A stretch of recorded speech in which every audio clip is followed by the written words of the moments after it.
We are live. How is everyone doing today or tonight? So I got this set up.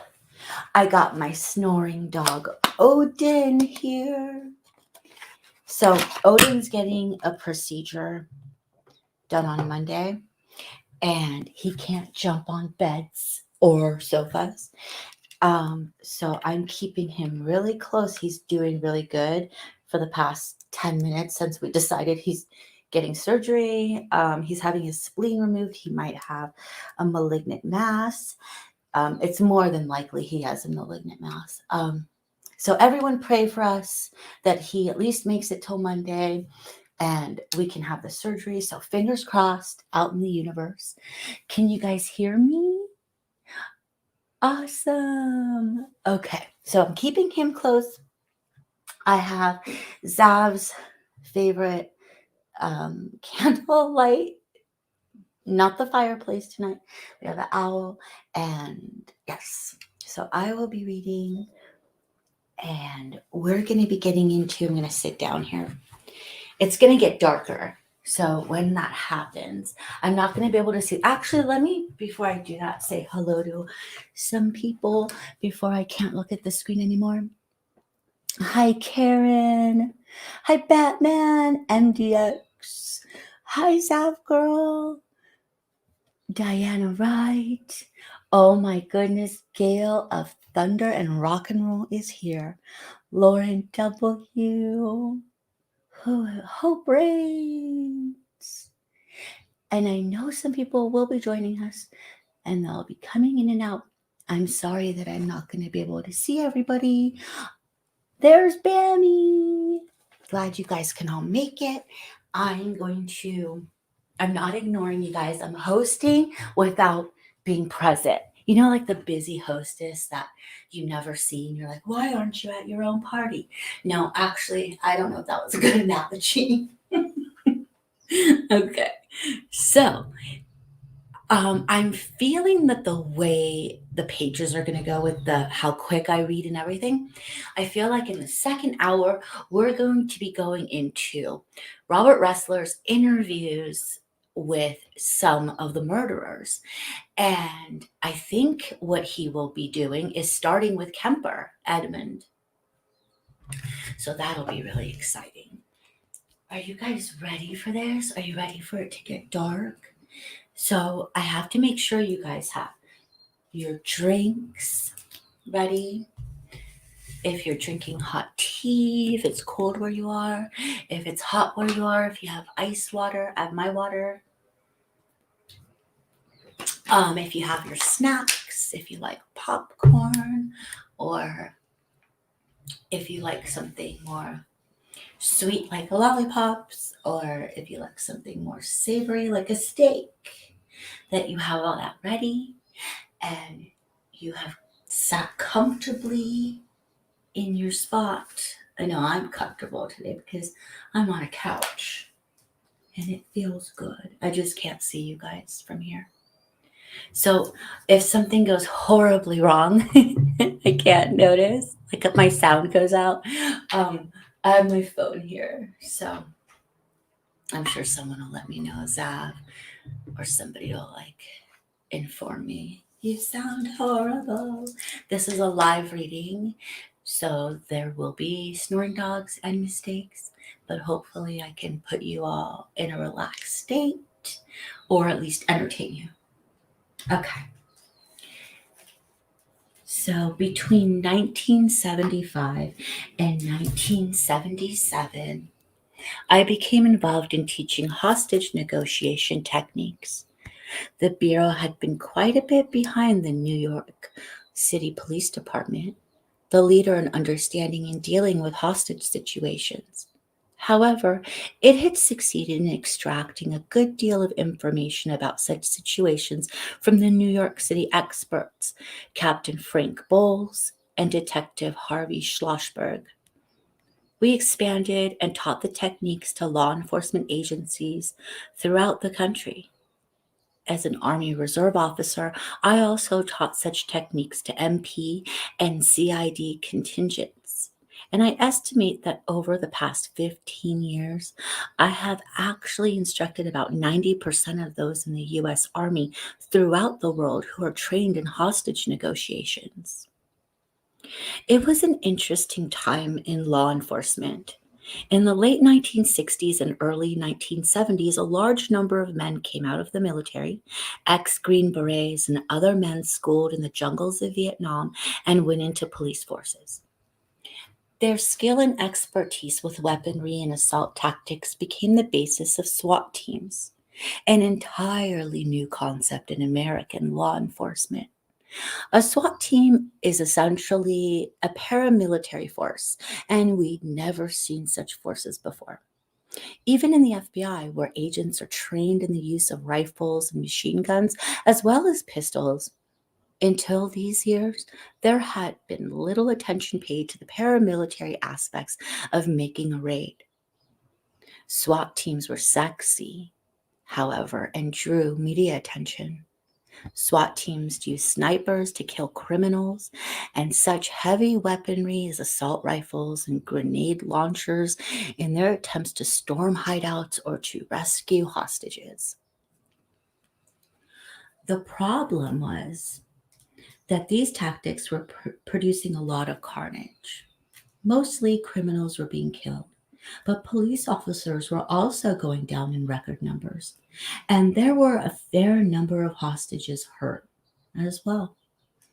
The New York Police Department had started its hostage negotiation team in an effort to avoid the carnage, and the FBI quickly embraced the idea of advocating a softer approach to hostage situations. I like this approach because it emphasized the need to understand the criminal mind, which was my own hobby horse, and of course, was the basis for profiling. At that time, law enforcement people were unprepared for an understanding approach. Most police lacked any real training in psychology and were more prone to think in terms of using force than using persuasion. However, as the FBI took over the teaching of hostage negotiation techniques and added its own spin, the whole trend of using SWAT teams turned around, and so did the number of deaths in hostage situations. It became accepted practice to talk first and to avoid using weaponry whenever possible. This approach was also midwifed into existence by some lawsuits against various police jurisdictions for undue use of force, lawsuits that cost cities millions of dollars. These soon translated into mandates to exhaust all nonviolent avenues before resorting to SWAT team assaults. Within a decade, the behavioral approach to crime would go far beyond hostage negotiation and profiling into the establishment of the FBI's National Center for the Analysis of Violent Crime and the Violent Criminal Apprehension Program. I was at the forefront of nurturing into existence both the NCAVC and the VICAP. But I'm getting ahead of my story, and so I'll leave those developments for a later chapter. While I was in Cleveland, an instructor of a traveling school, a road show as we called it, I became involved in a hostage negotiation crisis. A black gunman held a police captain and a 17-year-old girl hostage inside the Warrensville Heights police station, and we were trying to talk everyone out and avoid bloodshed. Somehow, the gunman's demands had been made public. Among them were that he wanted all white people immediately to leave the face of the earth. And he wanted to speak with President Jimmy Carter about this. Since these particular demands were clearly not rational, I made no attempt to meet them. At the command site, I was handed a telephone and told that someone important wanted to speak to me. It was Jody Powell, the president's press secretary, who informed me that the White House had learned of the situation and that President Carter was ready to speak to, quote, the terrorist. Dumbfounded, I told Powell that we had no terrorists in Cleveland. Trying to be polite, yet incredulous the White House would even think to intervene in such a delicate situation, I lied to Powell and told him that we were unable to raise the gunman on the phone just then. If we had the need of the president, I said, we'd call back. The situation was resolved without bloodshed and without presidential intervention. I was in charge of the FBI's hostage training for just 2 years, but continued to be involved in the area for many years after 1977, mostly as the chief resident terrorist. At a remote desert atomic facility in 1978 at Lake Placid in the early 1980s, and at other sites throughout that decade, major law enforcement agencies of our government and some foreign countries participated in full-scale, week-long simulations of terrorist attacks and subsequent hostage negotiations. On several of these exercises, I played the part of the head terrorist. We would hijack a busload of volunteers who played important people, scientists or visiting dignitaries, for example, and take them to an isolated farm or ski lodge where we would hold them hostage. Real guns, grenades, dynamite, and other weapons were used. And when I demanded an airliner to fly us out of the country, one was commandeered and delivered to the nearest airstrip. Once the exercise had begun, we were in earnest about it and stayed in character. At Lake Placid, I was 10, while an FBI machine gun expert was 20, and the parts of 30, 40, 50, and 60 were taken by men from the CIA, the Secret Service, the Army's Delta Force, and from the British counterpart of that Delta Force, the SAS. These simulations were so realistic that some hostages became subject to the Stockholm Syndrome, in which the hostage so identifies with the hostage takers that he or she is willing to act with them in order to survive. The men on the other side of the telephone from me, negotiating for the FBI, were former students of mine who sometimes complained that I was too tough in advisory because I knew and countered all of their tricks. In each exercise, however, the good guys did manage to retake the hostages and the terrorists, though not always without simulated bloodshed.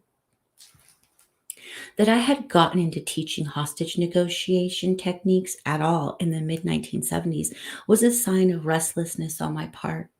Not entirely comfortable with repeating the same lessons in class all the time, I thirsted for new challenges.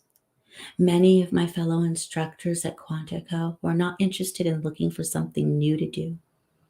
Innovation is discouraged in most bureaucracies, and the FBI is no exception. Though management claimed they had always encouraged instructors to improve their techniques and presentation.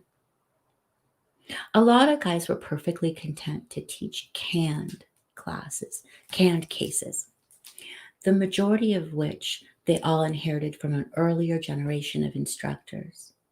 My colleague, John Minderman, called such instructors oil slicks because they covered a lot of territory, but only at a depth of a millimeter or so. Minderman, a former San Francisco motorcycle policeman, taught me a good deal about how to relate to the police officers who made up the bulk of our classes. Most of the cases I expounded upon in my criminology lectures were not canned, but widely known cases where the basic information came from sources available to the public.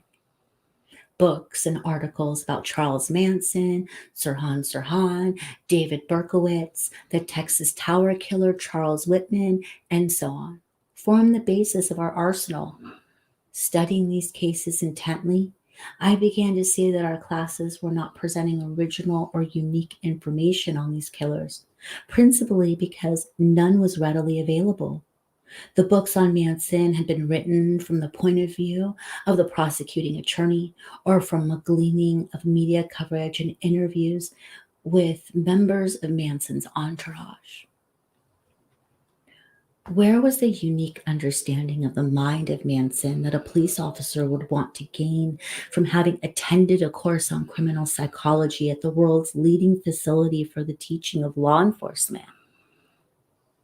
Most people viewing the Manson cases from the outside had long ago decided that Manson was crazy and that nothing further could be gained from studying what he had done. What if he wasn't precisely crazy? Would that mean there were new understanding to be gotten from the Manson-inspired murders? Unfortunately, that question couldn't be answered because all we had to go on was what everyone else had. On Richard Speck, killer of 8 nurses in Chicago, the material was somewhat better. A book written by a psychiatrist who had done extensive interviews with him. Even these interviews were inadequate, though, because the man who had conducted them did not have the background in dealing with criminals or the need to understand matters from a law enforcement perspective that would be necessary for our students. I wanted to better understand the mind of the violent criminal, first of all, to satisfy my own curiosity, but also in order to become a better teacher so that our classes at the FBI Academy would be more highly prized by the police personnel who attended them. At the time that I came into this conclusion, the FBI was almost completely uninterested in murderers, rapists, child molesters, and other criminals who prey on their fellow men. Most of these violent behavior cases fell entirely within the jurisdiction of local law enforcement agencies and were not violations of the federal laws that the FBI was charged with enforcing. At the academy, we did teach criminology to visiting police officers, so the study of the criminal mind was a relevant exercise for me. But in the eyes of most of my colleagues and supervisors, it was only barely relevant. They wanted no part of it. Conversely, I became deeply intrigued by it. I was encouraged in pursuing my interests by people I met at the conferences and conventions I was beginning to attend, gatherings of professionals in mental health and related fields. My curiosity brought me into the American Psychiatric Association, the American Academy of Forensic Sciences, the American Academy of Psychiatry and the Law, among others. None of my colleagues at the FBI saw any value in associations like these, and the Bureau did not consider them particularly worthwhile either. For many years, I paid all my dues as a member of these and other organizations myself, although the Bureau occasionally did reimburse me for attendance at professional conferences. The Bureau's avoidance of mental health professionals was a piece with the Bureau was of a piece with the Bureau's belief that if there was something worth knowing about criminals, the Bureau already knew it. I have a different view, a sense that there was a great deal to be learned and that many experts outside of law enforcement could teach us things we didn't know. Certainly, my outlook and horizons expanded when I attended professional conferences and later was invited to speak at them and share my work with people other than police officials. Meeting psychiatrists, psychologists, people active in caring for victims of violent crime, and other mental health professionals gave me the impetus to look further into doing the sort of research that I was uniquely positioned to do. As I traveled around the country doing road schools, I began to drop in at local police departments and ask them for copies of case files on particularly violent offenders. R's, CMers, murderers. Because of my years of liaison work with policing agencies, I was able to talk rather easily with the various authorities and to obtain such information. If I was interested in a case, when an officer from a jurisdiction involved in that case showed up for training at Quantico, I assigned them the task of assembling their department's files on that case for their own mini research report and would gratefully accept a copy of the materials for my own private file cabinets of the data. People were so cooperative, so interested in the area of trying to systemize what we knew and didn't know about violent criminals that they sent me reams of stuff. In a way, their cooperation was a recognition of our great need for information and for understanding in this area. At around this time, I came across a quotation from Nietzsche that stuck with me. It seemed to pinpoint both the fascination I had with this research and the dangers it posed. Thereafter, I put it on the slide that I always showed during my lectures and presentations. Here it is.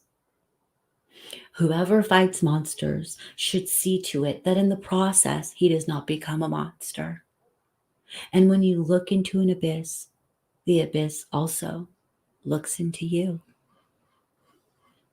It was important for me to keep such sobering thoughts in mind as I proceeded to muck about in the depths of human criminality.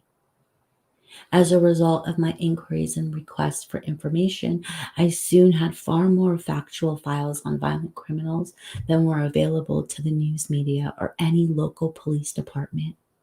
And I had more of them than anyone else, perhaps because very few people were asking for them.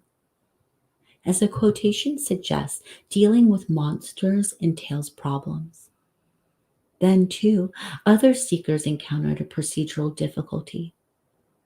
Academics couldn't obtain police files as easily as an FBI man could, and they had often been discouraged from trying. So I was in a privileged position from which to undertake this research.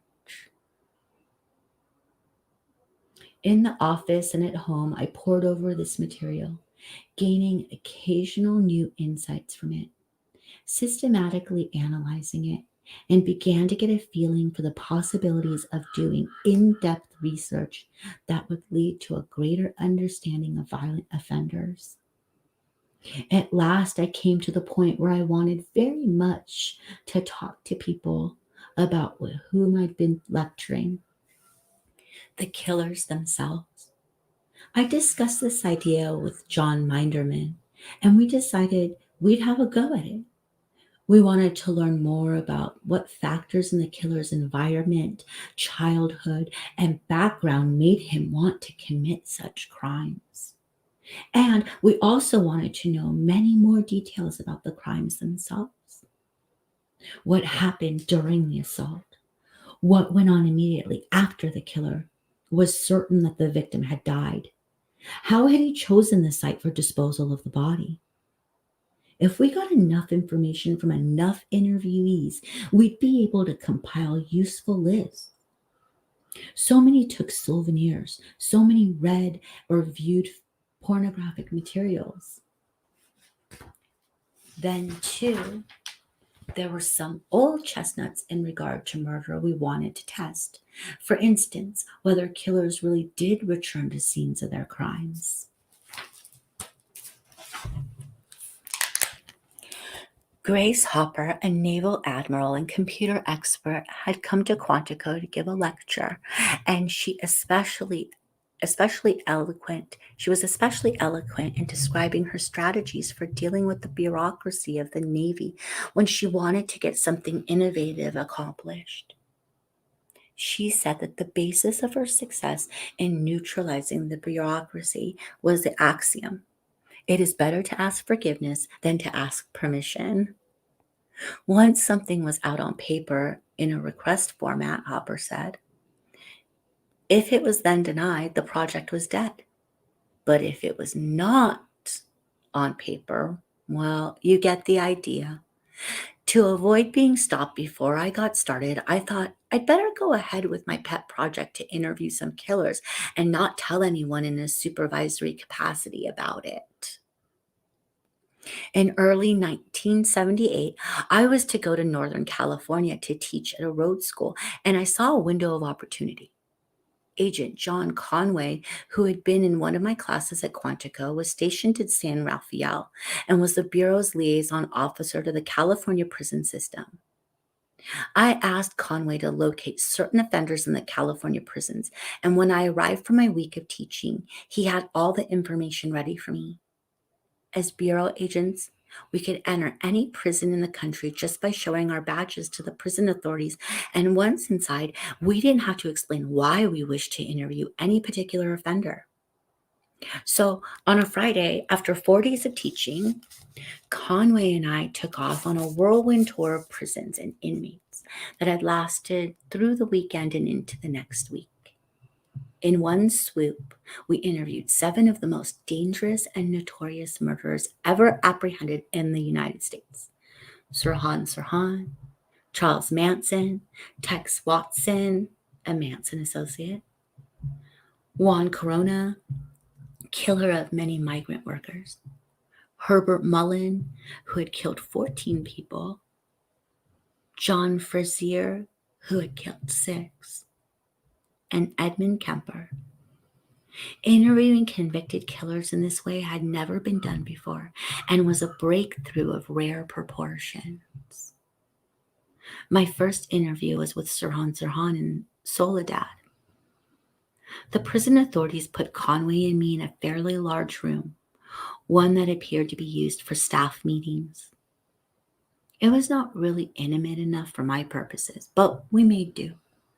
Sirhan entered the room with his eyes wild, frightened, and apprehensive. He stood against the wall with his fists clenched and refused to shake hands. He demanded to know what we wanted from him. He believed that if we were really FBI agents, we were probably consorting with the Secret Service, who regularly conducted interviews with assassins. The Secret Service's interviews were conducted for reasons unrelated to ours. At the time of his conviction for the assassination of Senator Robert F. Kennedy, Sirhan had been diagnosed as exhibiting all signs of paranoid schizophrenia. Now we were seeing why. He didn't want to let us use a tape recorder and wanted to talk to a lawyer.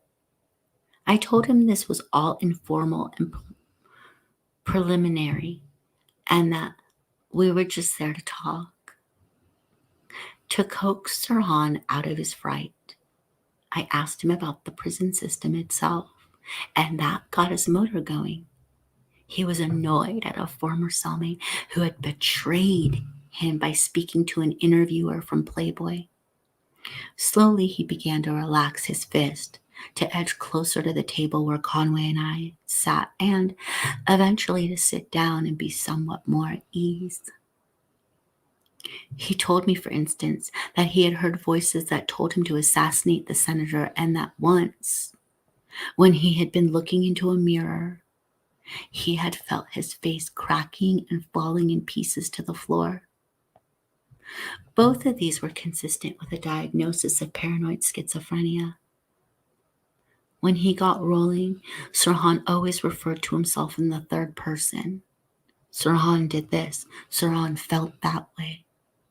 He said that he was in protective custody not because the prison authorities feared for his life, which was the actual case, but because the authorities were treating him with more respect than they accorded common thieves and child emirs. Sirhan is an Arab who grew up in a war zone, and his motivations and orientation had much to do with these facts. Out of the blue, for instance, he asked me whether Mark Felt was a Jew. Felt was a high-ranking, high-profile assistant director for the FBI. The question from Sirhan reflected his beliefs about the world.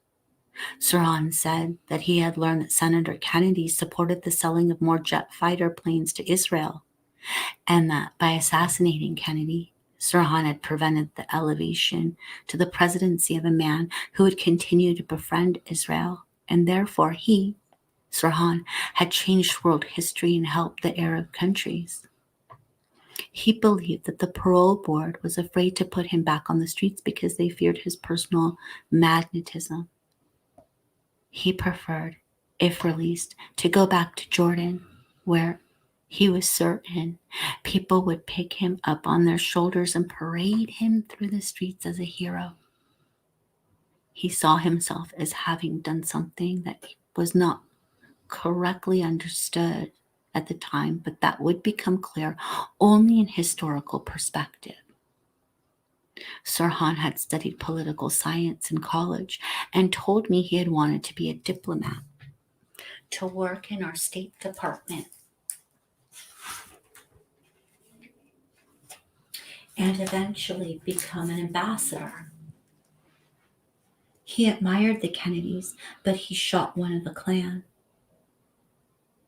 The psychotic desire to fuse oneself through assassination with a notable figure is common among men such as Sirhan, John Hinckley, Mark Chapman, and Arthur Bremer.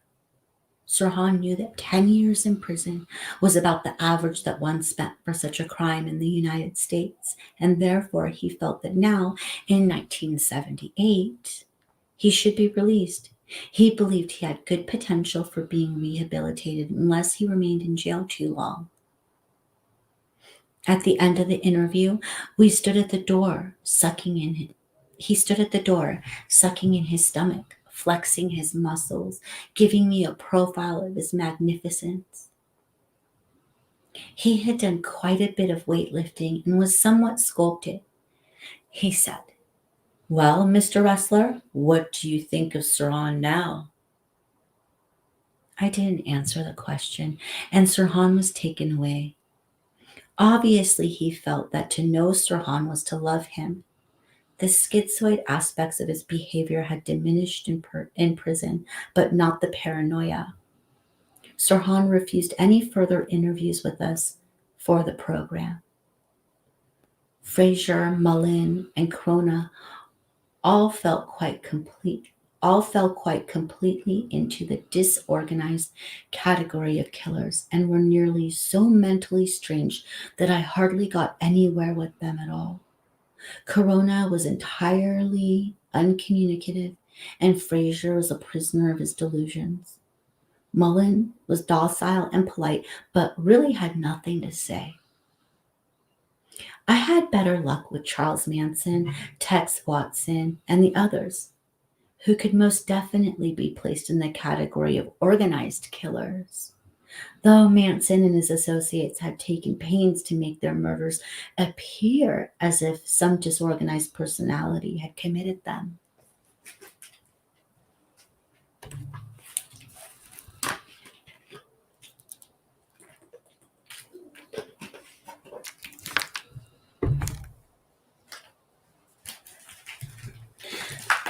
Before going to see any of these killers, I had, of course, done a great deal of research into them and their crimes, and as a result had obtained rather deep knowledge of each man.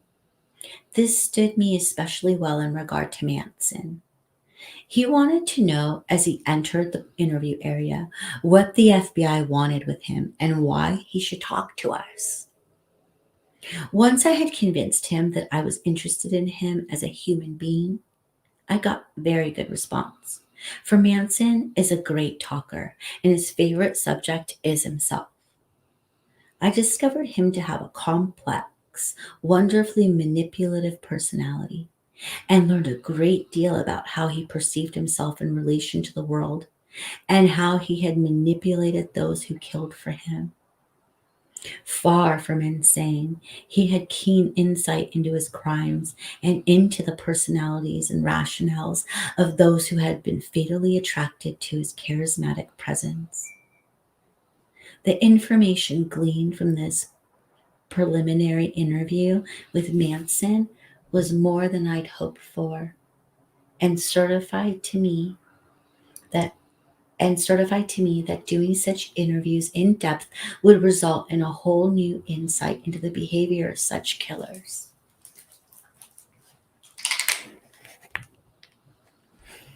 There was nothing in the literature to compare with what I was getting from the killer himself. Formerly, I and everyone else looking into these matters had been on the outside of a killer's mind, looking in.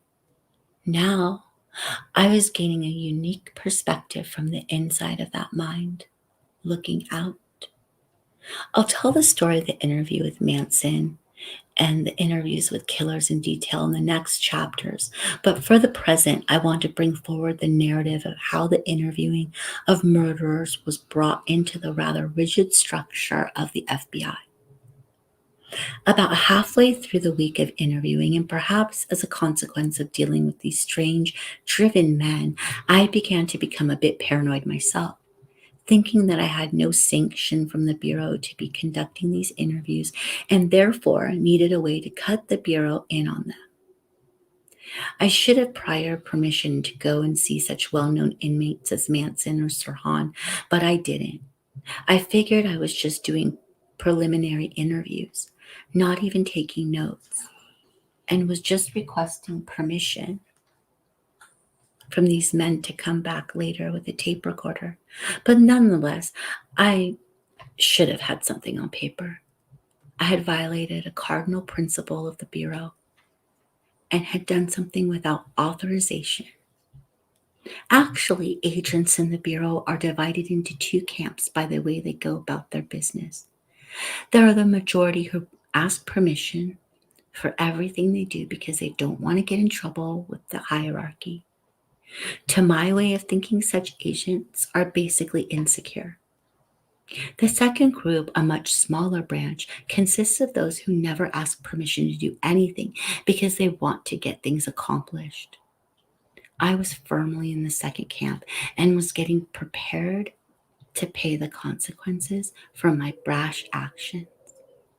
Following Admiral Hopper's rule, I hoped that if and when I was called on the carpet, I'd devise a strategy for dealing with that eventuality.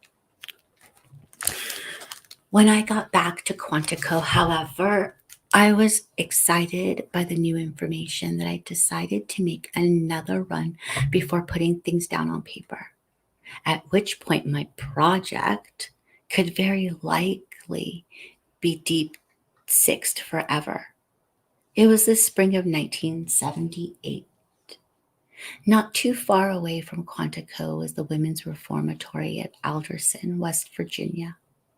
Two of Manson's girls, Squeaky Fromme and Sandra Good, were incarcerated there, as well as Sarah Jane Moore, who had tried to assassinate President Gerald Ford.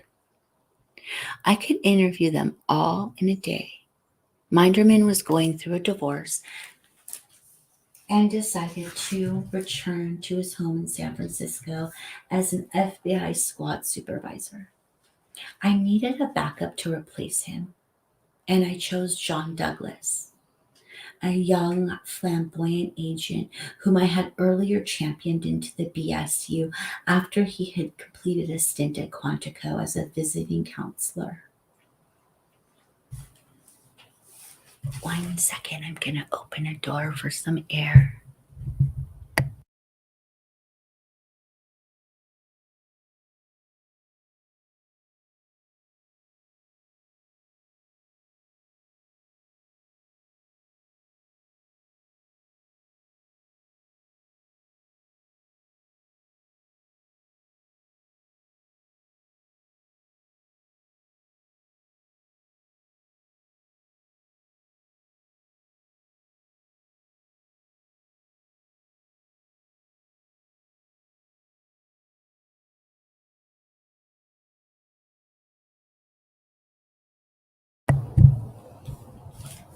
I should have probably taken a sip of water at that point, but I didn't. Okay. Not smart. Okay. I decided to tell my immediate supervisor, Larry Monroe, what I was going to do. Larry was upset. You talked to who in California? You're going to interview who in West Virginia? I told him not to worry, that after I came back, I'd put the whole thing on paper, and Larry made a typical middle management response. He agreed to let us go to West Virginia on the condition that if, as a result, anything bad happened, he would be able to claim that he had known nothing about it and that it was all my fault. Since it certainly was my fault all the way, I had no problem with this condition. We talked to all three women. I got some good information. Basically, Fromm and Good bolstered the ideas I had been forming about Manson and his influence, which had been based on my preliminary interviews with Manson and with Tex Watson.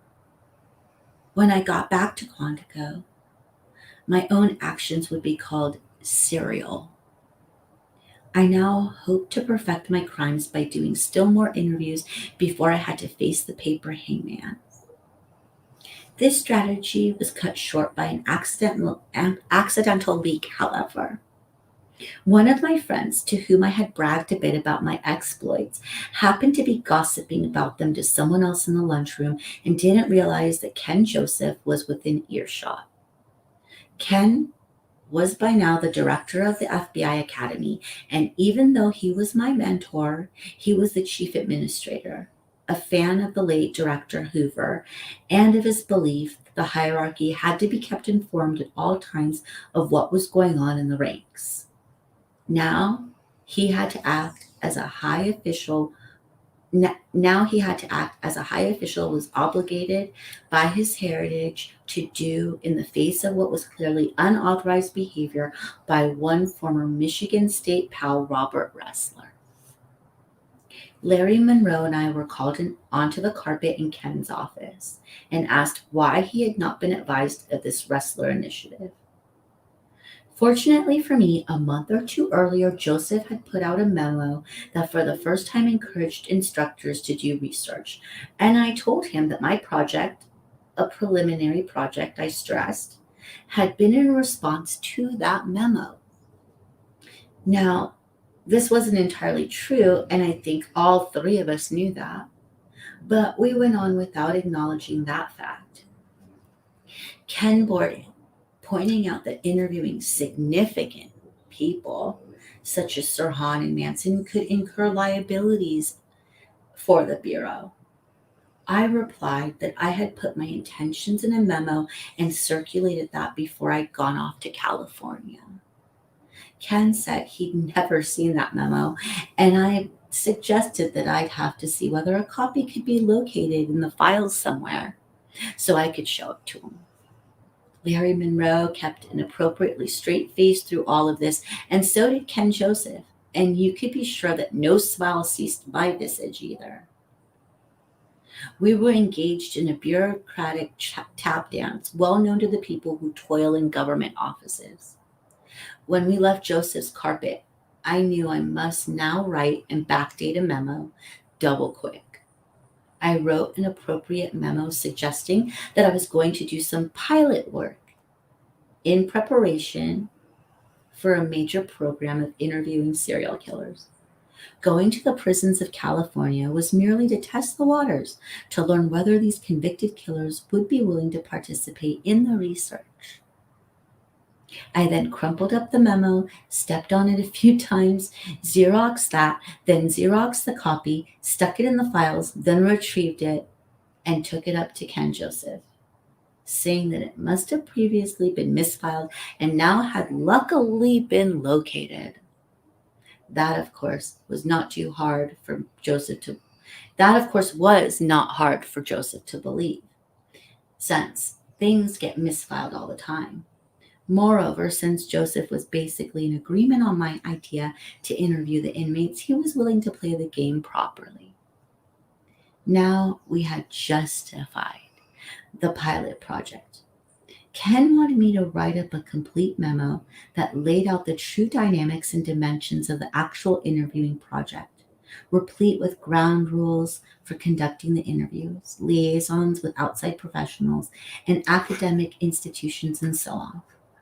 I was pleased to do that, and drafts of the proposal went back and forth between me, Larry Monroe, and Ken Joseph until we had a first-class proposal that identified the long-term objectives, the targets to be interviewed, the ways in which both the Bureau and the inmates would be protected, and so on. There was a 7-step approval process before an interview would be conducted. For instance, we would have to certify that anyone whom we were about to interview was not currently going through an appeal. For another instance, we would confine our interviews to the subjects of crimes for which the inmate had previously been judged guilty. We said we wouldn't spend any bureau money on the interviews, for they would be done as adjuncts to the road schools we regularly conducted. This memo went out in late 1978 over Ken's signature to John McDermott at Bureau headquarters in Washington, an official who was the top ranks of men just under Director Clarence Kelly. McDermott was known throughout the Bureau as the Radish because he was beet red above the starched white collar, probably due to high blood pressure, which itself had to have been in reaction to the difficulty of serving under Hoover for so long. The Radish looked at what we had styled the Criminal Personality Research Project, which included the information that the pilot had been going on for the previous 18 months, and churned it down flat. In the first place, he wrote, the whole idea was ridiculous. The FBI's job was to catch criminals, get them to court, and incarcerate them. Our job was not to do something that a social worker could and should do. We weren't sociologists and shouldn't be. If criminals were to be sympathetically interviewed, that could be done by academics. There was no bureau tradition of doing something so outrageous as interviewing killers, and besides that, due to the advisorial relationship we had always enjoyed with the criminal fraternity, the Radish was dead certain that the criminals wouldn't talk to us anyway. The Radish's response was completely characteristic and in keeping with the Bureau attitude of the 1940s, when he had come up under Hoover. The fact that I had managed to interview a dozen convicted killers, that they had talked freely to me, and that the Bureau had thereby gained some insight into criminal behavior was totally ignored. Tradition held no precedent for this sort of action, and if there was no precedent, the action could not possibly be any good.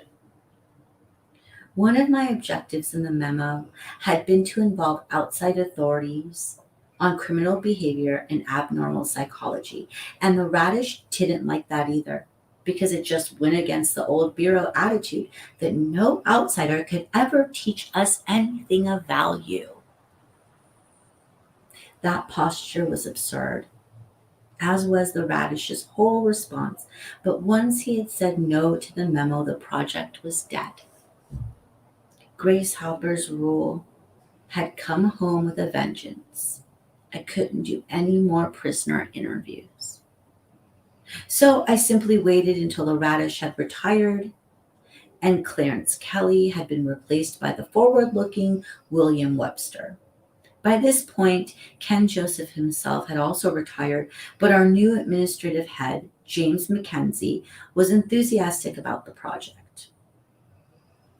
Mackenzie was the youngest man ever to reach the level of assistant director, and his rise toward the top was an indication of his abilities and his understanding of the bureaucracy. What Mackenzie did was resubmit the memo to Webster with very few changes.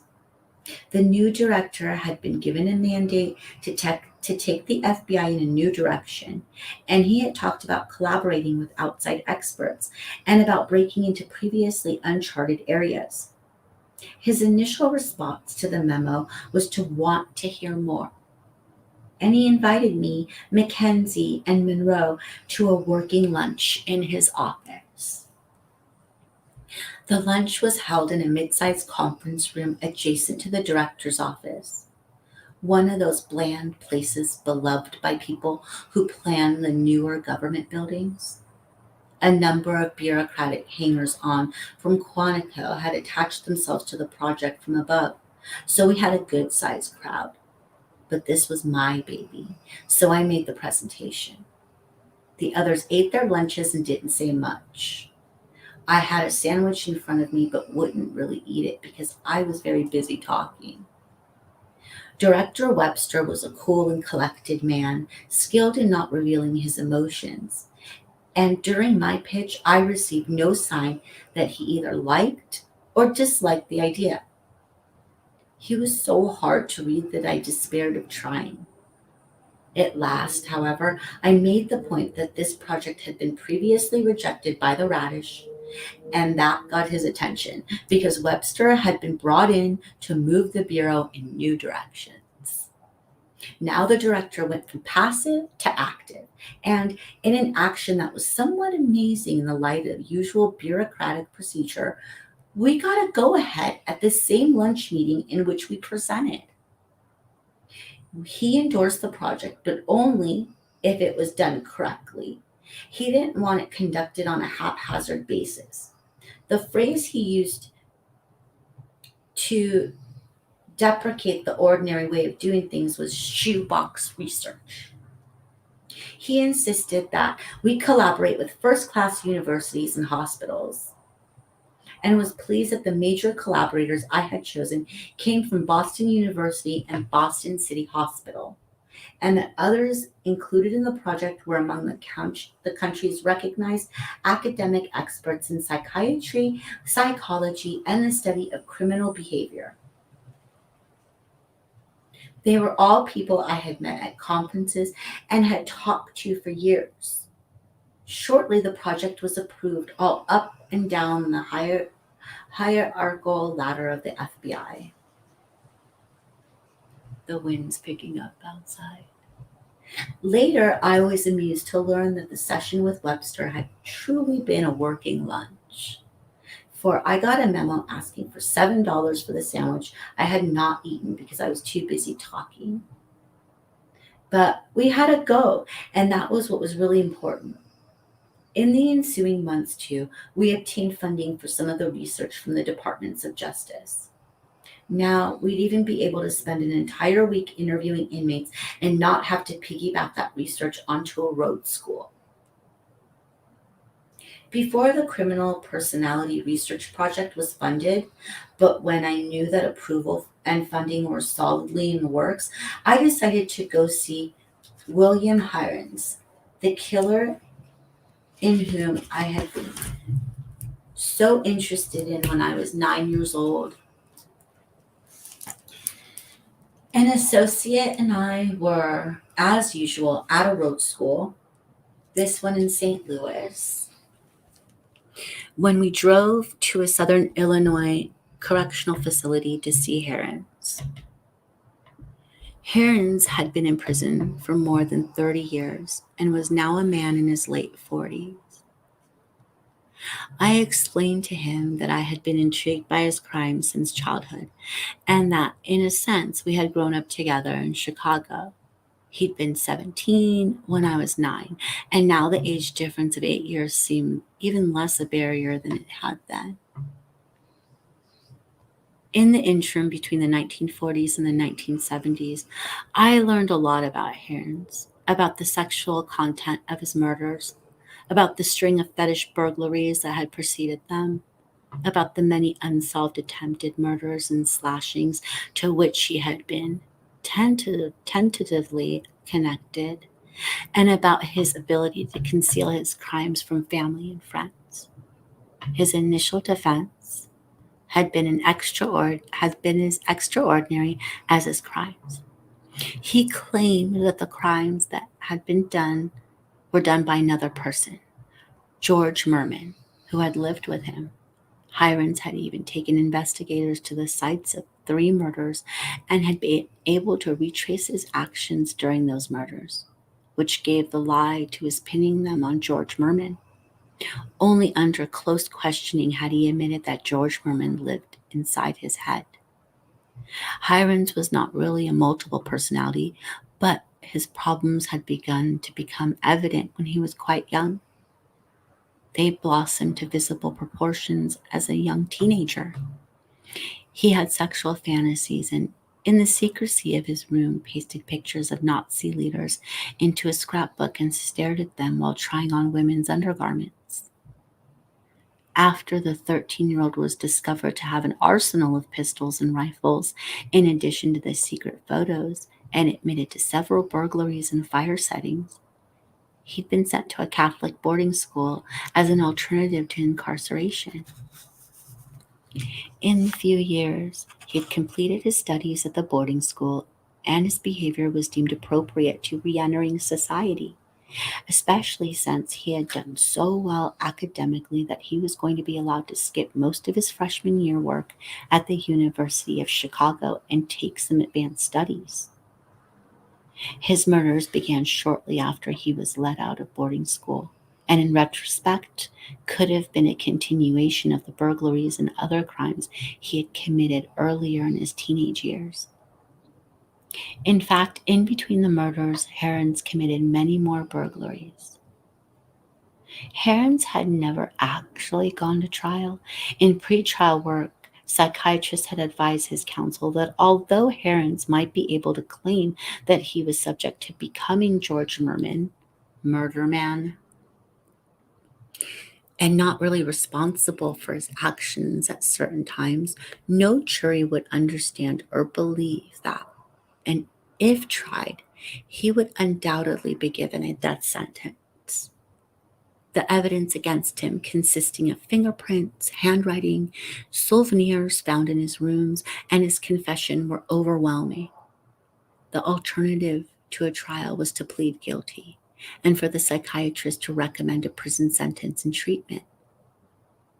Hirons took the bargain, pleaded guilty, and was sentenced to life.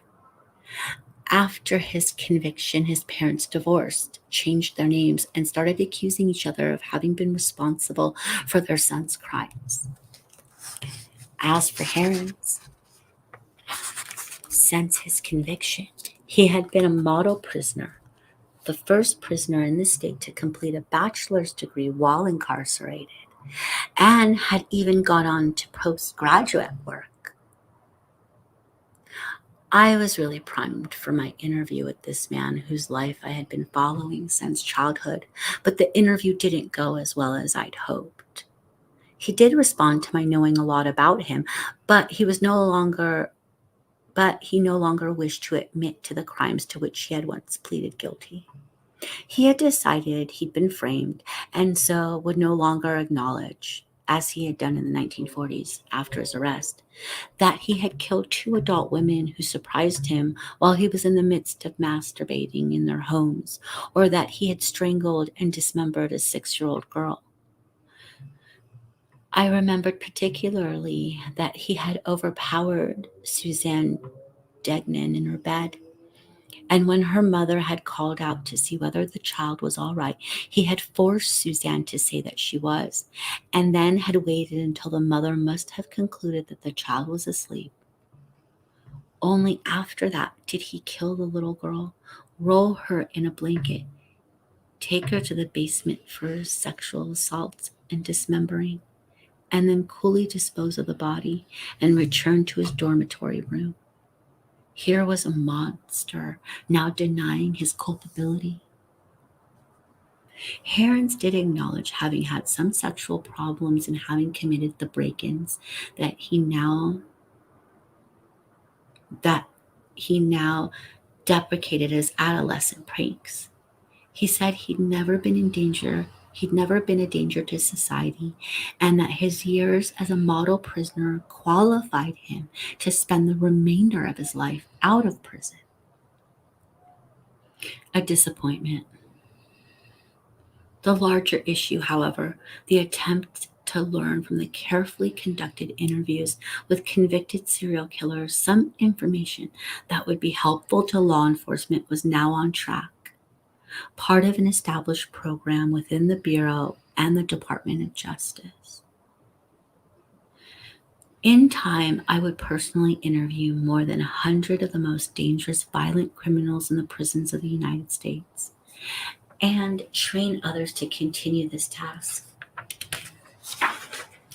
And with the information so gained, add significantly to the understanding of many murderous patterns and how to apprehend the people in whose minds these patterns were born. In his youth, Bill Herons had written on the living room wall in lipstick, "For heaven's sake, catch me before I kill more. I cannot control myself."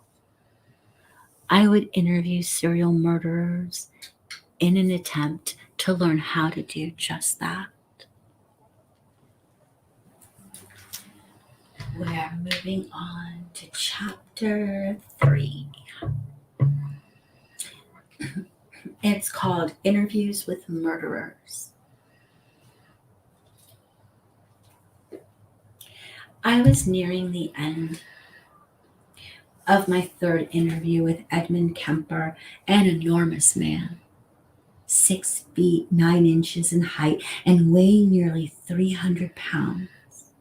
A man of extremely high intelligence who in his youth had killed his grandparents, spent 4 years in youth facilities, then had emerged only to kill 8 more people, including his mother. Kemper was serving 7 consecutive life terms. Twice before, I had ventured into Vacaville prison in California to see and talk with him. The first time accompanied by John Conway, the second time by Conway and by my Quantico associate, John Douglas, whom I was breaking in. During those sessions, we had gone quite deeply into his past, his motivations for murder, and the fantasies that were intertwined with those crimes. This was a man of great intellectual complexity, whose murders had included the beheading and dismembering of his victims. No one had ever succeeded in talking to him in the ways and at the depths we had achieved. I was so pleased at the rapport I had reached with Kemper that I was emboldened to attempt a third session with him alone.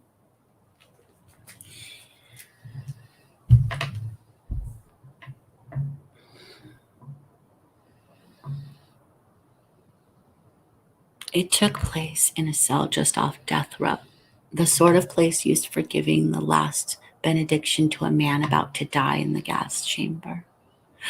Although Kemper was in the general population rather than isolated from it, this was the place that the prison authorities had chosen for our interview.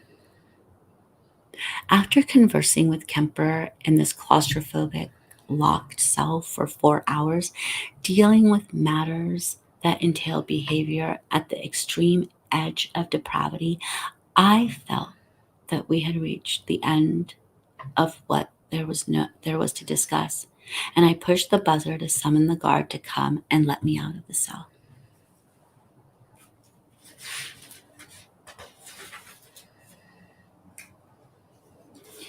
No guard immediately appeared, so I continued on with the conversation. Most serial murderers are pretty much loners. Even so, they look forward to anything that eases the boredom of their confinement, and that includes visits such as mine. They have a lot on their minds, and properly approached, they're inclined to talk. Conversations with them are rather readily prolonged. Kemper and I had now talked ourselves out, though. After another few minutes had passed, I pressed the buzzer a second time and still got no response.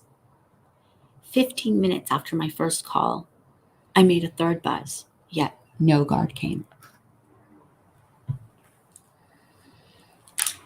The look of apprehension must have come over my face despite my attempts to keep calm and cool, and Kemper, keenly sensitive to other people's psyches, as most killers are, picked up on this.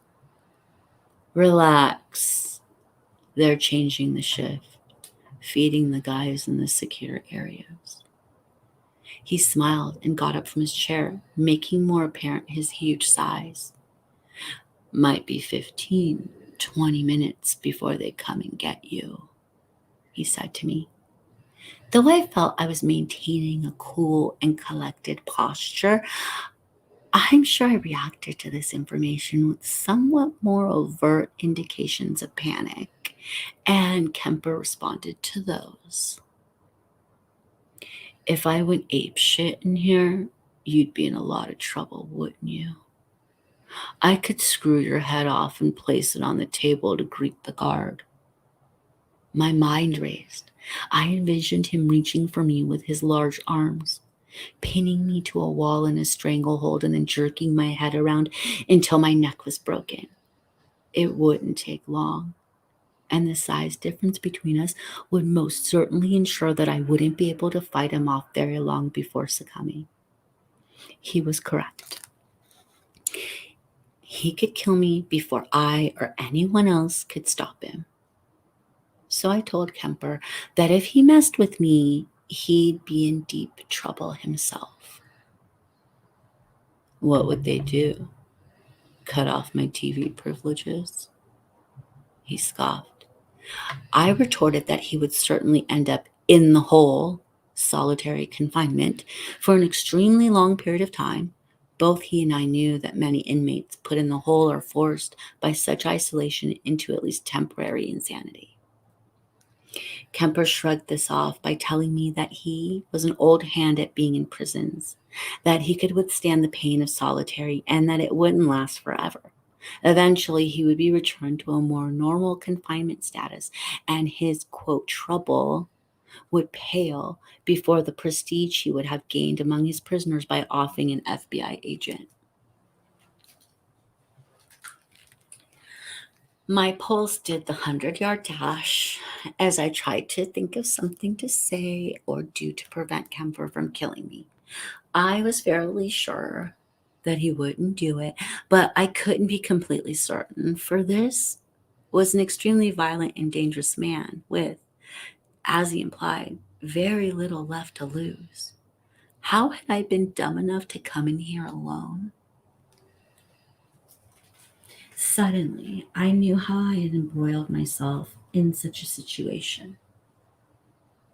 Of all people who should have known better, I had succumbed to what students of hostage taking events known as Stockholm Syndrome. I had identified with my captor and transferred my trust to him. Although I had been the chief instructor in hostage negotiation techniques for the FBI, I had forgotten this essential fact. Next time, I wouldn't be so arrogant about the rapport I believed I had achieved with the murderer. Next time. Ed, I said, surely you don't think you'd come in here without some method of, surely you don't think I'd come in here without some method of defending myself, do you? Don't shit me, Ressler. They wouldn't let you up here with any weapons on you. Kemper's observation, of course, was quite true, because inside a prison, visitors are not allowed to carry weapons, lest these be seized by inmates and used as threats to threaten guards or otherwise aid an escape.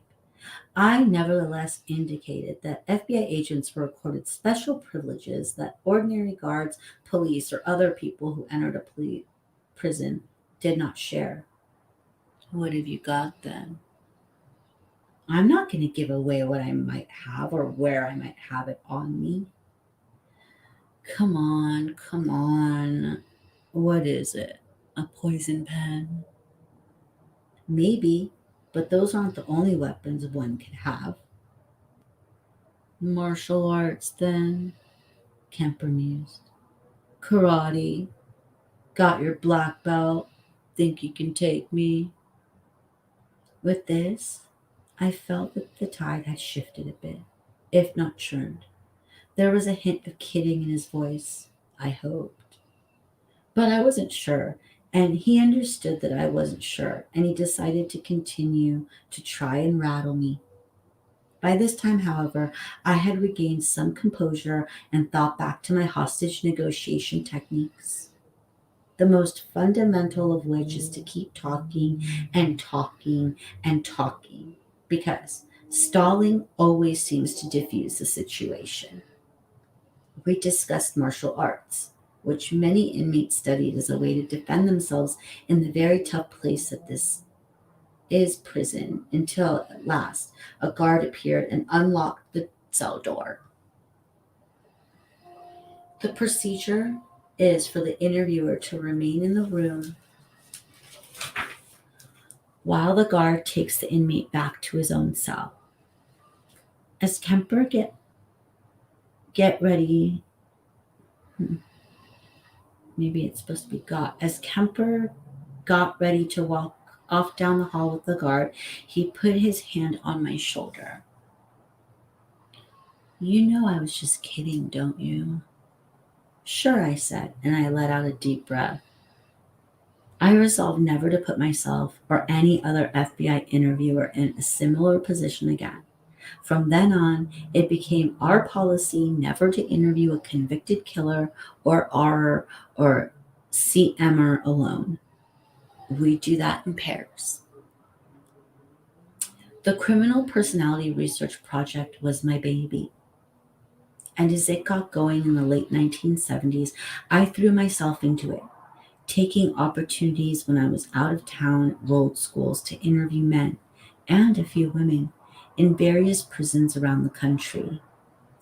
Before I stopped doing all the interviewing myself, I had turned the task over to associates. I had interviewed more than 100 convicted violent criminals, more than any other man alive. My efforts were eventually recognized within the FBI and by associated institutions when I twice won the Jefferson Award, announced annually by the University of Virginia, for which the FBI's Quantico campus functions as an extension school.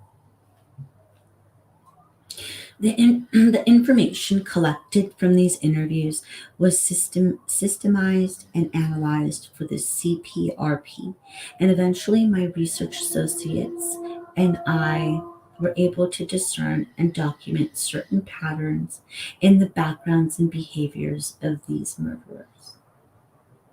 The patterns of their childhoods and adolescence, their pre-crime stresses, and the ways in which they acted during their crimes forms the basis of several later chapters in this book. Before going into those conclusions, however, I want to concentrate on the art of interviewing convicted murderers and on a few of the highlights of the time I spent in small rooms inside various prisons, speaking with these intense people who had committed the crime held by society to be the most serious of all offenses. Good puppy. Gonna lay down, puppy. Be a good boy. Good job. Good boy.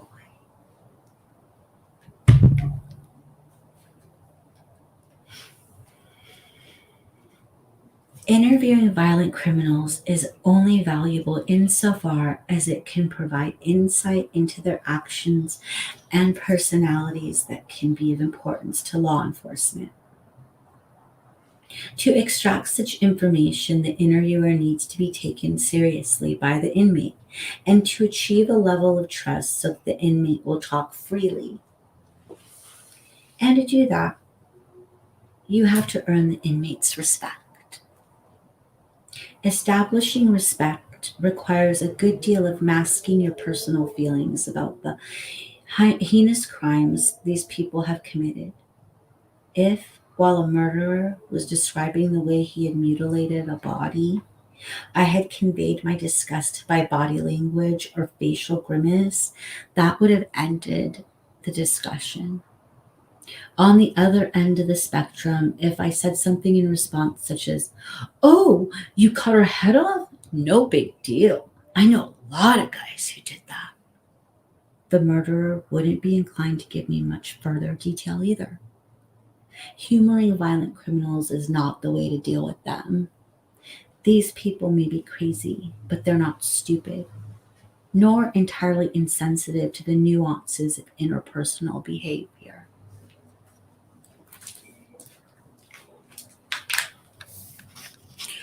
Most interrogators move in too quickly and ask the difficult questions. Then the mental barriers go up and the interview is effectively terminated. These inmates have all the time in the world And if they don't feel comfortable, you'll come out of the interview with nothing. Therefore, it's imperative to spend some time allowing them to feel good about revealing intimate details of their lives to you. I proceed slowly, stroking, probing gently, and moving closer and closer until I feel the moment is right to ask the hard questions. Sometimes it takes many hours or multiple visits. A number of men and women who worked in the behavioral sciences unit were not up to the formidable task of interviewing convicted violent criminals for one reason or another. One colleague of mine had to interview a man who had aimed and murdered several children. The interviewer had children of his own, disliked the killer because of it, and the interview session became hopelessly compromised. When the inmate objected to cigarette smoke in the room and wanted to open a window, the agent responded that he should sit down and answer the questions without objection. When the interview subject was asked one of our standard questions, what he might rather have done if he had not entered into criminal pursuits, the convicted man said he would have liked to have become an astronaut. Yeah, and you'd have liked to have a little boy there in the cabin with you, the agent said in an aside to an FBI colleague in the room. That was unnecessarily hostile behavior on the agent's part, antagonistic questioning that defeated the purpose of the interview. The agent had fallen victim to the stress of the situation. Shortly thereafter, this agent came to me, for I was the one who had sent him to interview the child M, and asked that he wasn't cut out for interviewing. And admitted that he wasn't cut out for interviewing. I can't work with these animals, he told me. I admired his courage in facing up to his shortcomings. He took up another specialty. In short order, he became one of our stars in the area of police stress and psychological counseling of law enforcement personnel. There had been no flies on his talent and potential to do good work, but he wasn't suited to the difficult task of interviewing convicted child Emmers and trying to extract from the interview something of help to law enforcement.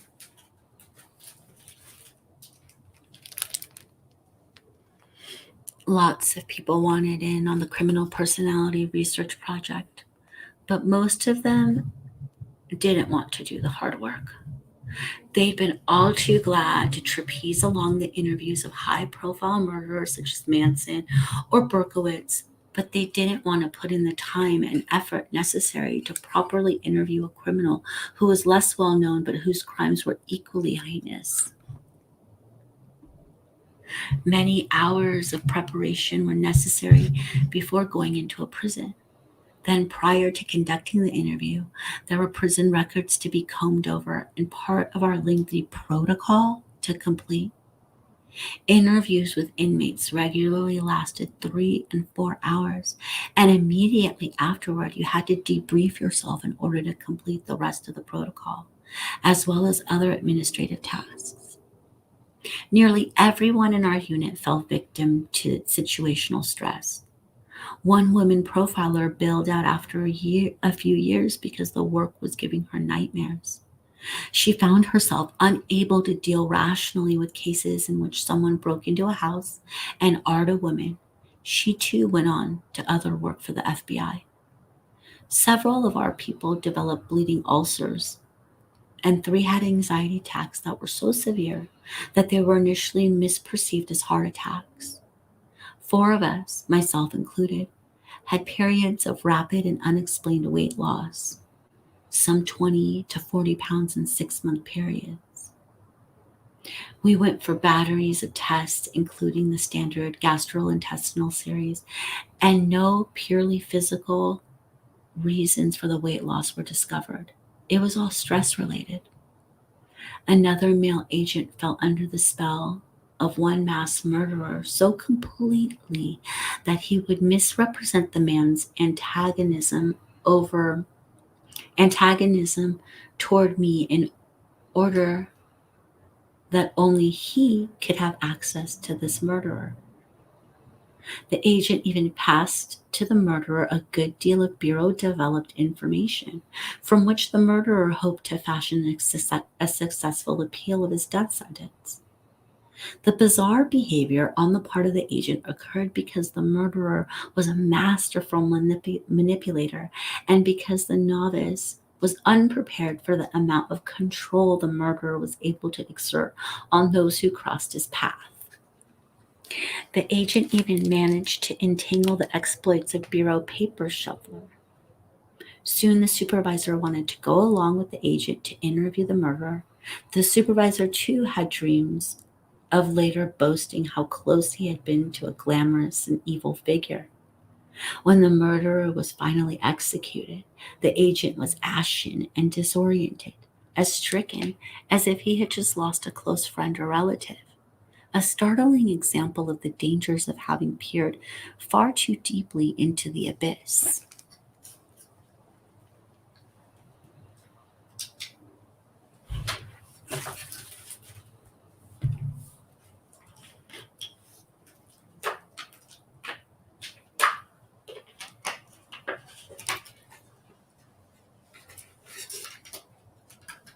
Stability in one's life enables one to keep some helpful distance from the work of interviewing violent criminals.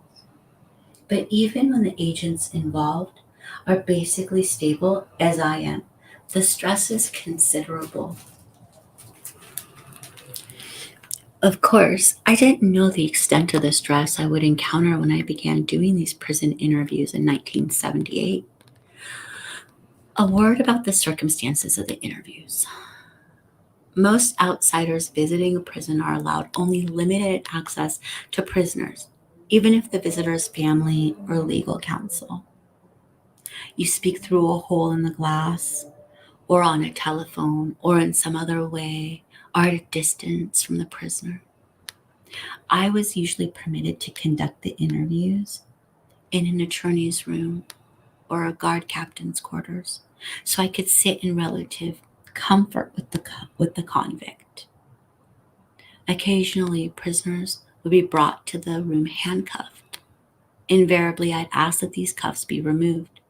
It was part of trying to reach rapport with the person being interviewed. When I began an interview, the inmate would naturally be curious about what the FBI wanted with him. And so I began by talking about him, demonstrating the depth of my knowledge, and saying that I wasn't here to seek information on a particular crime, but rather just to research certain categories of offenders. I didn't say that it was as sexual murderers. To do so would have been a mistake.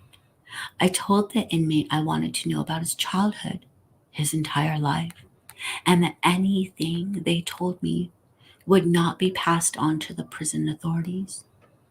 This last rule was not quite important because that was the inmate's largest fear. This last rule was quite important because that was the inmate's largest fear, that some of the intimate details they might divulge to me would become known to the prison apparatus, and that the authorities would somehow use it against them. For some reason, perhaps it was my earnest assurances, they believed me, and I've kept my promises. I also warned the inmates not to speak of any crimes that they had not been adjudicated for. For instance, an admission that they'd really killed 24 people, not a dozen, because if they did so, I would have to read them their rights, and the information might lead to an investigation and so on. Nearly everyone wants to talk to Charles Manson. Preliminary in order to be able to say they've done so, not really because they have a need to hear what Manson has to say. Manson and some of the others have been interviewed repeatedly by journalists and sensation seekers of one sort or another, and are sick of such treatment. I recall an interview that television radio host Tom Snyder did with Manson.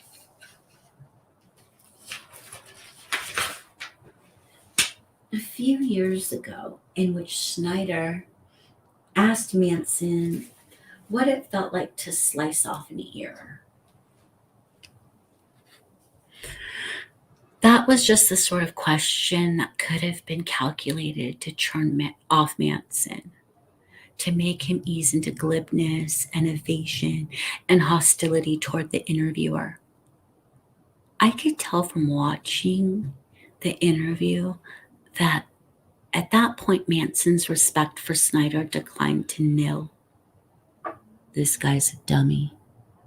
I could almost hear Manson saying in his mind, he's playing games, so I'll play games too.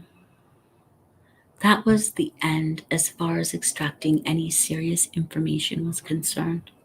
Snyder might profitably have asked Manson what reason he had for slicing off an ear, and might have obtained an interesting answer, one that would probably have to do with the relevance of that bizarre act to a Manson's fantasy. Snyder went in a different direction, however, and ended up with nothing of value to anyone, except perhaps in terms of titillating the audience. In talking to these spectacular criminal personalities, I found it was imperative to be extremely well prepared so that they understood I wasn't there to waste their time. I had to impress them. I had to impress on them that I was worthy of being talked to. Huh? That I was worthy of being talked to. I lost my place.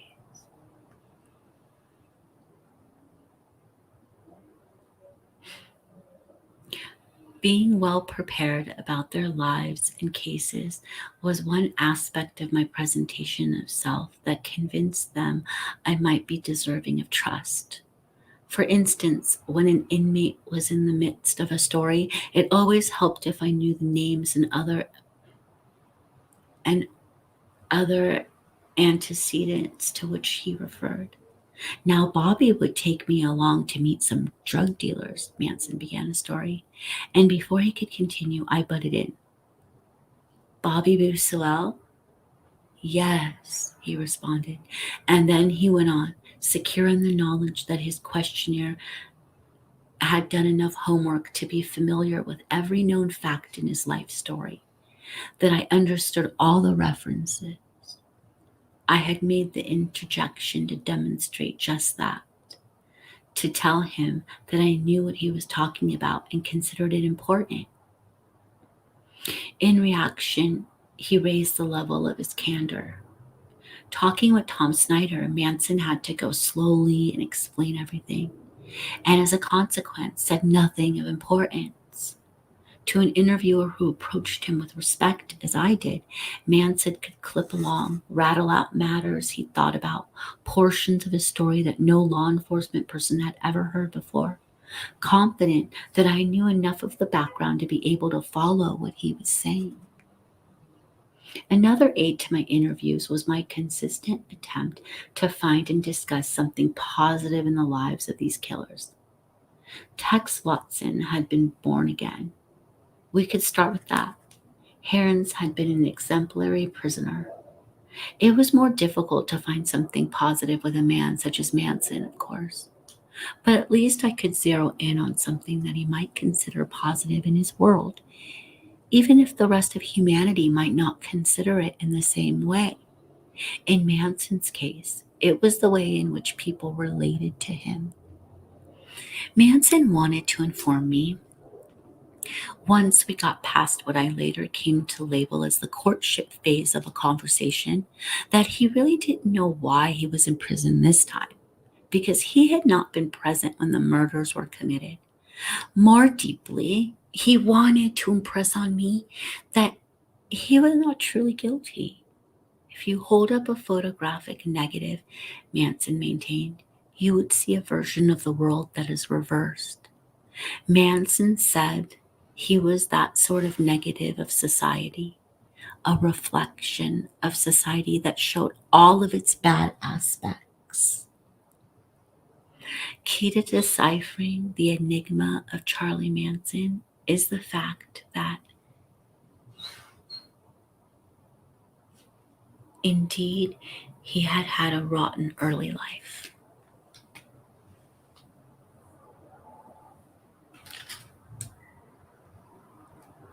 By the time he was 32, he had been in prison or juvenile institutions 20 years, from his teenage years up until the day when he emerged from Terminal Island facility in California with the determination to remain out of prison for the rest of his life.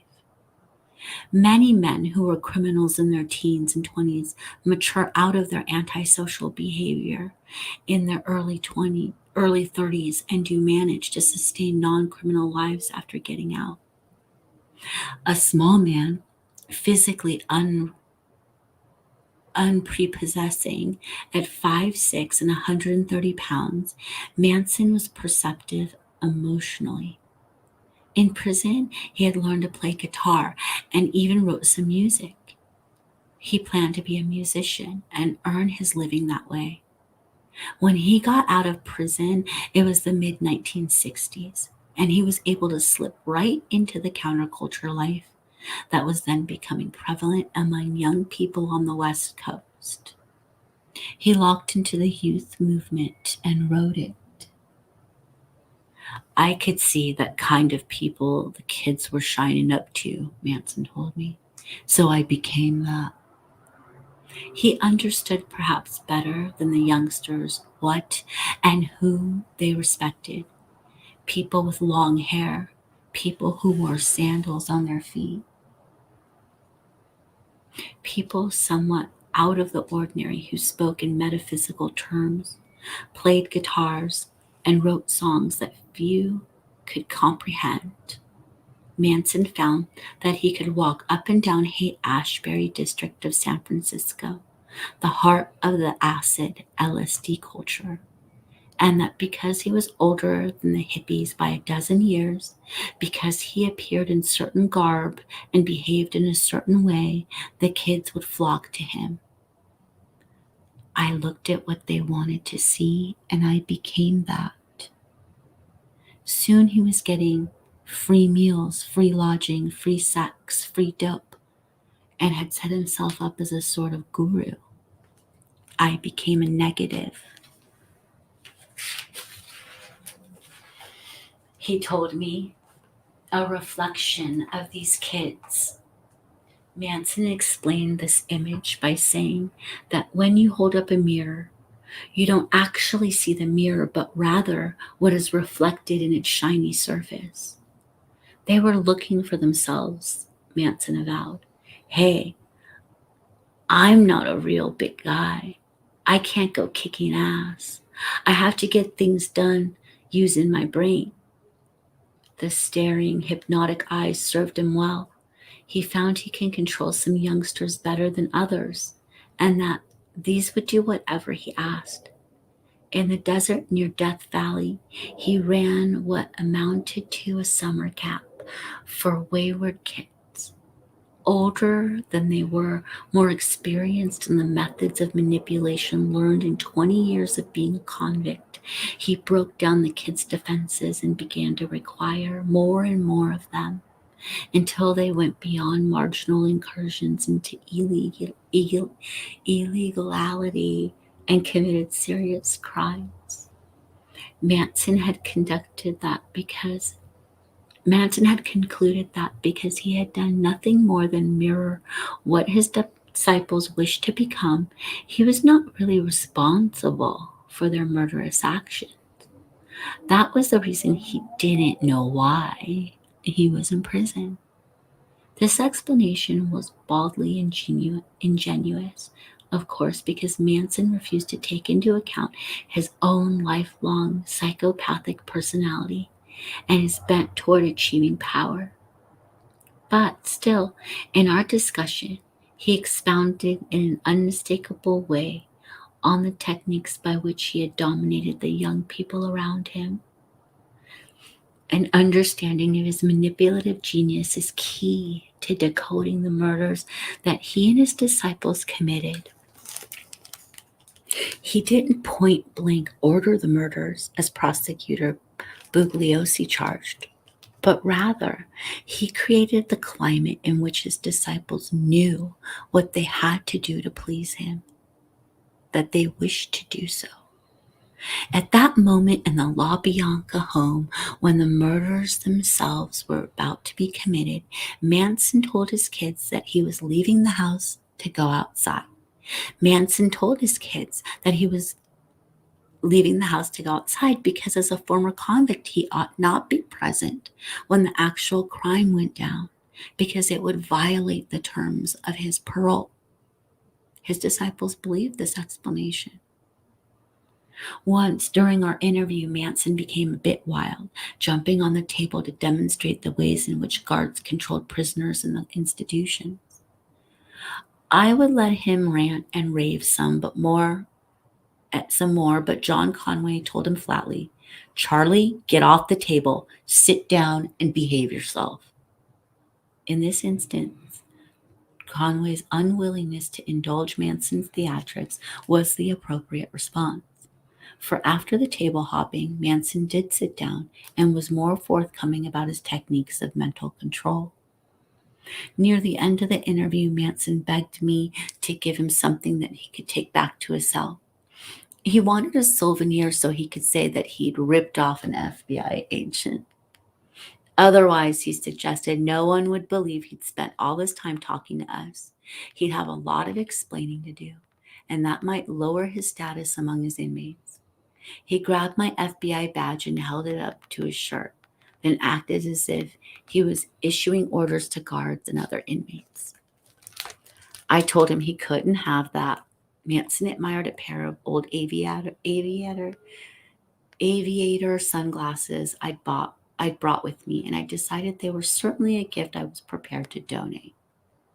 He took them and put them in his breast pocket, but cautioned that the guards would probably accuse him of stealing them. Sure enough, that's precisely what happened. Manson was brought back into me by the guards, straining and protesting all the way about the perversity of anyone believing him capable of stealing. With a straight face, I attested that I'd given the sunglasses to him. The guards looked at me as if I were a jerk. Then, with his best strut and with the glasses incongruently perched on his face, hiding those fearsome eyes, Charlie Manson strode down the hall. I have no doubts that once back in the population, he bragged about having put one over on the FBI. It was a shining example of Manson's manipulative tricks. For me, the glasses and the momentary loss of dignity were a small price to pay for unique insight into the mind of a murderer.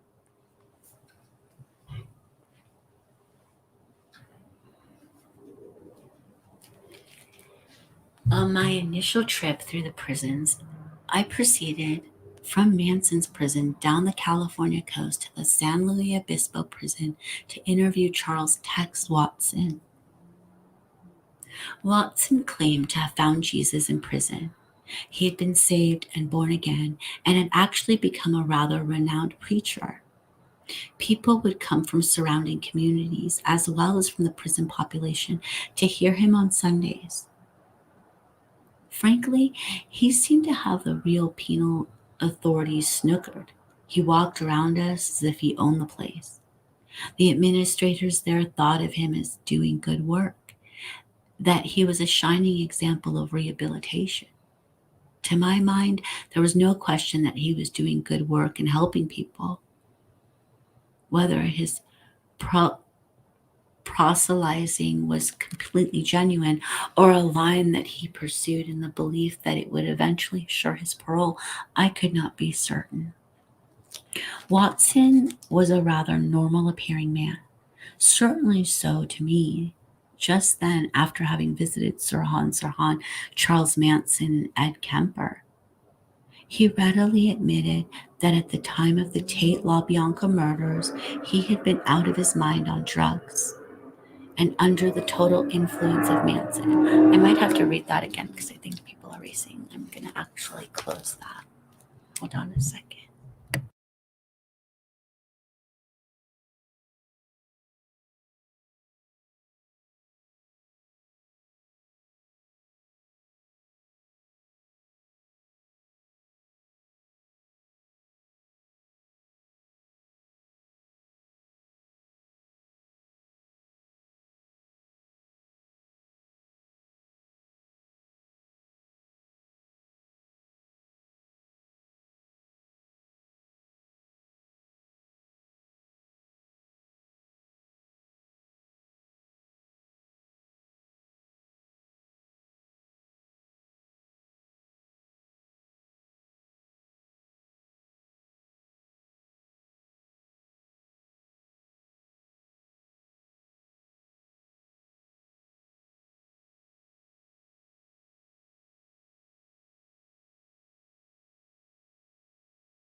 Okay.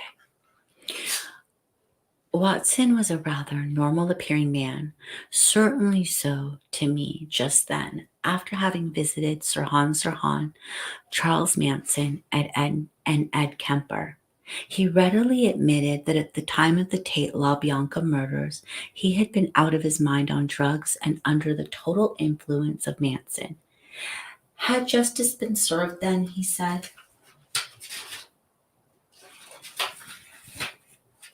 he would have been executed right after the trial. But he was spared. Satan had left him, and he had been taken into the hand of the Lord and was truly a different man than the one who had committed the crimes.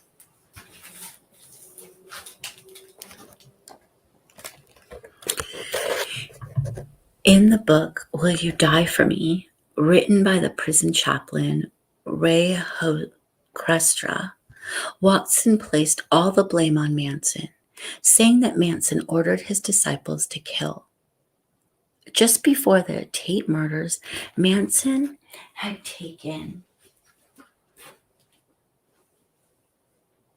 care of a bad situation for Watson by stabbing a drug dealer they had ripped off and told Watson to reciprocate the kill by killing some pigs for him. In this conversation with me, Watson admitted that Manson had not given him direct and explicit orders to commit murder, but that there had been no question that Manson understood what Watson and the others were going to do, did not stop it, and that Manson later reveled in the knowledge that it had been done for him. Watson had grown up in a small Texas town and had been the all-American boy. Honor student, track star, my record in high hurdles still stands. Yell leader, the boy next door with the crew cut and the prize-winning calf, he described himself in his book. Graduating from college in the late 1960s, he drifted to California, he told me, yearning to experience the beach, the sun, the girls, the mind-bending drugs, the easy life. He fell in with the Mansons by chance, began to hang around him, and gave up everything else in his life to be near Manson. Now, after having been in prison for some time, Watson understood Manson. Charlie had acted like an old convict, he told me, wrapping a new one around his finger. Manson hadn't turned him into a homosexual as he had done to others, Watson told me, but Manson had made him into a slave. When I started taking acid, Watson wrote, Charlie was not an important figure in my life. However, one friend was an evangelist for the gospel, according to Charlie, and the family girls echoed the philosophy constantly. They said that each one of us has an ego, a desire to assert ourselves and our existence as something separate and cut off from the rest of life around us.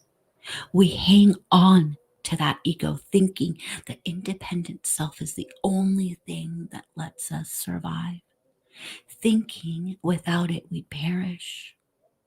But true freedom means giving up ourselves, letting that old ego die so we can be free of the self that keeps us from one another, keeps us from life itself. Cease to exist, Charlie sang in one of his songs he'd written. Cease to exist, come say you love me. The girls repeated it over and over. Cease to exist, kill your ego, die, so that once you cease to be, you can be free to totally love, totally come together. Manson broke down the personalities of those around him by means of mind-altering drugs, by verbal assaults on his disciples' personalities, by embroiling them in orgies. Every night after dinner, Manson would climb up on a mound in the back of their ranch and spout his philosophy to an adoring audience stoned on drugs. The past, he preached, must be put behind them and ridiculed, especially their birth families and middle-class roots. All that mattered was the new family, the family. Manson was in his early 30s, and the family was urged to think of him as the new Christ, who had also been in his mid-30s when crucified. Like Christ, Manson was going to change the world. Manson, too, spoke in apocalyptical phrases and derided his teachings of the fathers and preached love. To symbolize the new personality of each antidote after he was exposed to Manson's truth, Manson gave them new names. Watson became Tex, not only because of his origins and the twang in his speaking voice, but also because there would be only one Charlie in the Manson family. Actually, the rivalry between Manson and Watson, which I learned about from both men, was a definite factor in the dynamics of the murders. The key was the sermons from the mound, though. Manson would say that the old world was about to come to an end, that he would lead his flock into a secret entrance in the desert where they would wait out the apocalypse and then emerge to repopulate the earth, to provoke actions that would hurry up the coming destruction of the present world. Manson said, there ought to be some bloody murders. Charlie repeated a litany from his hill. He had been cheated out of childhood. He had never had a birthday party or a life. He had been screwed since the day he was born. To balance what had been done to him, Manson preached some pigs had to be killed. He defined pigs as middle-class, advantaged people who he thought should be rousted out of their comfortable lives by being confronted with torture and bloody murder. As bizarre as Charlie's teachings might sound to an outsider, Watson wrote, it was compelling to us. The more acid we took and the more we listened, the more obvious and inevitable it all seemed. Manson would talk to them while they were in the throes of LSD and paint compelling word pictures of killing and torture. Then we'd all follow Charlie's lead and imagine the butchery and the terror. And even though it was all just a game, the images stayed locked in our brains after the game was over. One night, after some of this role-playing, Watson gathered up a few of the girls and told them and Manson they were sallying forth to do the devil's work. He, Watson, would be the ringleader and take the responsibility for the actual killings. The women, trained by Manson in the need to devote their lives to serving men, would be his accomplices. Watson claims that he told Manson, "We're doing this for you, Charlie." And that Manson responded, "Yeah, Tex, do it and do it right." Manson told me that he'd merely advised Watson, "Do what you have to do." I believe their two stories essentially coincide and are not contradictory. If Manson did not directly order the murders, he nonetheless made it eminently clear that he condoned them and would not stop his disciples from killing. Though the murders were Charlie's fantasy, conveyed to his kids often in verbal descriptions that were overtly violent, they, not he, would make that fantasy into a gruesome reality and thereby hasten the end of the bad vibrations world that had to end before Charlie's peace and love would start a new one. Since on the basis of Manson's instructions, all of his disciples had earlier committed burglaries and stolen cars and money, and the women had slept with men at his direction and generally obeyed his every whim. When Manson did not overtly prevent Watson and the women from going out to murder, he more than blessed the action. That wasn't the whole story, however. In his own interview with me, Manson had confided that the dumbest thing he'd ever done was to let that SOB Watson have too much power in the family. And Watson casually acknowledged to me that he certainly had been attempting to elevate himself in the family power structure to get the girls to look at him for authority. By committing murder, Watson sought to become, if not the leader of the family, then Manson's chief lieutenant, a man who all must respect because of the enormity of his crimes and his familiarity with violence. So the Tate LaBianca murders were not carefully planned, masterminded executions, but rather snowballing events in which a bunch of screwed up, runaway kids with personalities burned out of them had caught it with a familial power struggle, took part in disasters that snuffed out a half a dozen lives.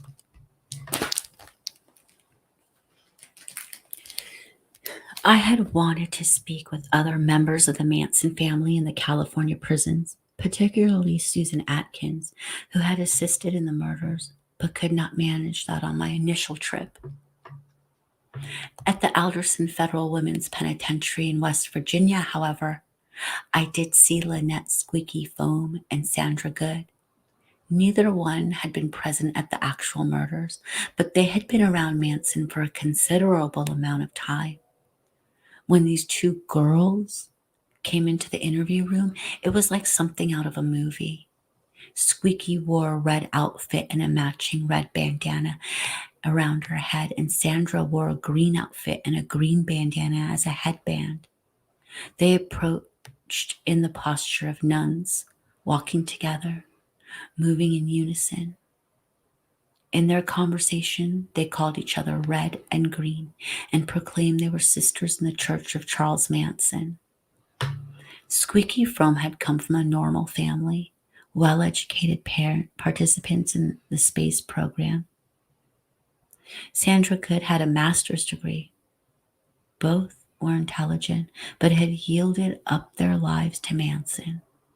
Squeaky was convicted of having pulled a .45 pistol on President Gerald Ford and squeezed the trigger. The gun didn't go off because a Secret Service agent had put his hand between the hammer and the firing pin and had been injured in the process. Sandra had been convicted of attempting to extort through the mails. She had written letters to directors of large corporations, telling them that unless they ceased polluting the earth, Manson family members, who were all over the place in hiding, would start killing the directors and their families. In prison, the girls, who are now women in their 30s, kept the faith. One day, they believed, Charlie would emerge from prison and restart the movement that would be the only hope for Earth's future, and they would join him in the endeavor. They told me that even if I had brought with me presidential commutations for them both, they would not leave prison until Manson had also been released. I didn't get much more from them than that, and verification of the willingness of inadequate personalities to submit their lives and destinies to a psychotic man who led them very far astray. Sandra Good was released from prison in late 1991 and moved to a town 25 miles from Manson's prison.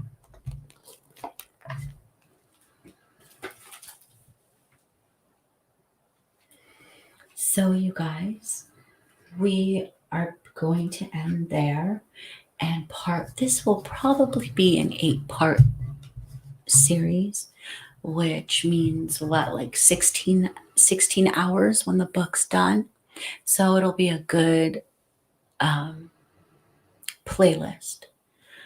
It'll be long and will make a good time to fall asleep if you are like a 10-hour, 12-hour sleeper, Thank you guys so much for joining. Next time we will be talking more about his interviews. We're going to be going into Richard Speck. And yeah, looks like we're going to be going into that. And then his next chapter is called Childhoods of Violence. So he'll be speaking about some of the childhoods that these murderers had to deal with or were born into, I should say. Not how, I mean both, I guess, right? So thank you guys so much. I hope you're good and relaxed. I'm going to need to be relaxed until Monday because I'm going to be a crazy person. Until then, I'm going to be praying a lot. I can't see you guys, so I'm going to come over there and hope I don't make a bunch of racket.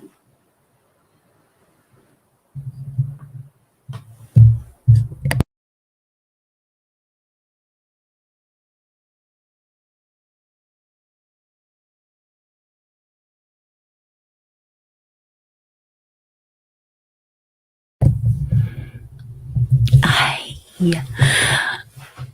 Casey, Mamma Mia, March came.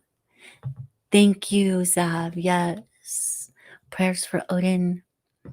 I hope it went good. I didn't think I heard any like bad juju happening. Lapis. So good to see all you guys. Diana Wright. Sarah Claire, Batman Justice. You know what, Batman Justice? I'm probably going to burn some sage tonight, actually.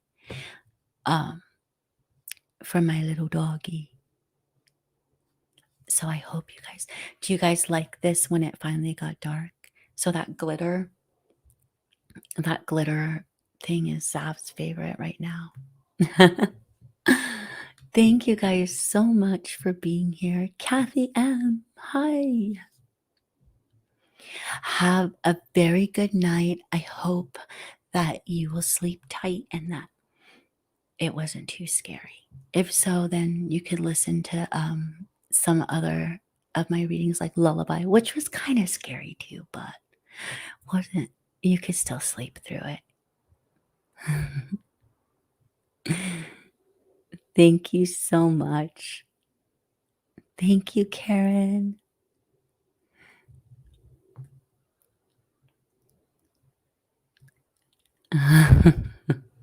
Love you, Mama Mia. Awesome. You guys, this is going to be an 8-part series. So we're going to be dealing with serial murderers for the next few. So yeah, it'll be fun. All right, guys.